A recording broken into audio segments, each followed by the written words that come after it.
Friends, இப்போ நம்ம burger pizza பண்ணுறதுக்கு ஃபஸ்ட்டு ஒரு மிக்சிங் ரெடி பண்ணிக்கலாம். இது குயிக்காக பண்ணுறதுனால ஒரு பவுலில் நான் வந்து மயனீஸ் எடுத்துக்கிறேன். உங்களுக்கு எவ்வளோ பிடிக்குமோ அவ்வளோ மயனீஸ் எடுத்துக்கோங்க. ஸோ நான் ஃபுல்லாக மயனீஸ் எடுத்துக்கிட்டேன். இப்போ இதில் கொஞ்சமாக பீஸா சாஸ் இல்லை அப்படின்னா செஜ்வான் சாஸ் வச்சுருந்தீங்கன்னா அதை எடுத்துக்கோங்க. நான் பீஸா சாஸ் எடுத்திருக்கேன். அதுக்கப்புறமா கொஞ்சமாக டொமேட்டோ சாஸ் எது வேணாலும், கொஞ்சமாக ஆனியன் சேர்த்துக்கோங்க. வெஜிடபிள்ஸ் எல்லாமே உங்கள் ஆப்ஷனல் தான். அதுக்கப்புறமா கேப்சிகம் சேர்த்துக்கோங்க. அப்புறம் ஸ்வீட் கார்ன், பாயில் பண்ண ஸ்வீட் கார்னு அது கொஞ்சம் சேர்த்துக்கோங்க. அதுக்கு அடுத்தது சில்லி ஃப்ளேக்ஸ் கொஞ்சம்,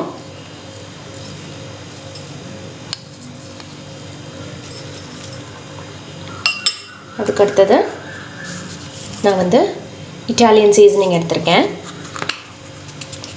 அது கொஞ்சம் லைட்டாக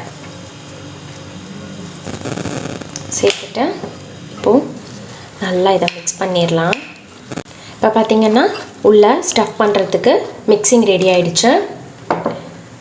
இப்போ பார்த்திங்கன்னா நான் பர்கர் பன்னே எடுத்திருக்கேன். இல்லை நீங்கள் உங்களுக்கு மில்க் பன் கிடைச்சா கூட எடுத்துக்கோங்க.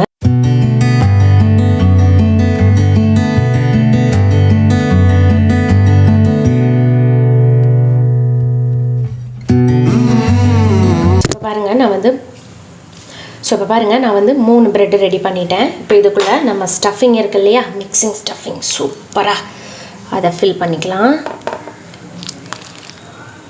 இன்ஸ்டண்ட்டாக குயிக்காக செய்யக்கூடிய ரெசிபிங்க, செம்ம டேஸ்ட்டாக இருக்கும். கண்டிப்பாக ட்ரை பண்ணி பாருங்கள், சட்டுன்னு செஞ்சிடலாம்.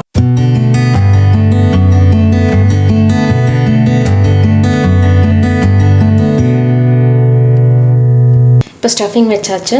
இது மேலே ஃபுல்லாக சீஸ்,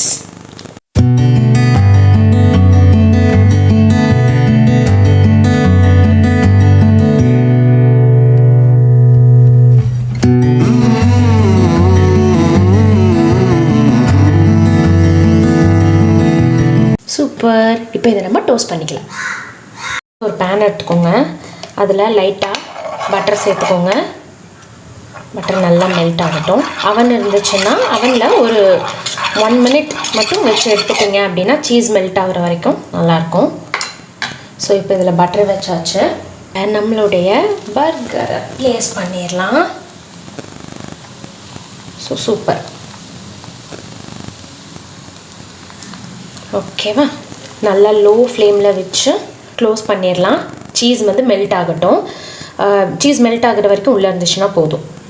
ஃப்ரெண்ட்ஸ், இப்போ பார்த்தீங்கன்னா கரெக்டாக ஒரு 3 மினிட்ஸ் ஆயிருக்கு. நான் லிட் ஓப்பன் பண்ணுறேன். சூப்பர். நம்மளுடைய சூப்பரான சுட்டுற போது பார்த்துக்கோங்க.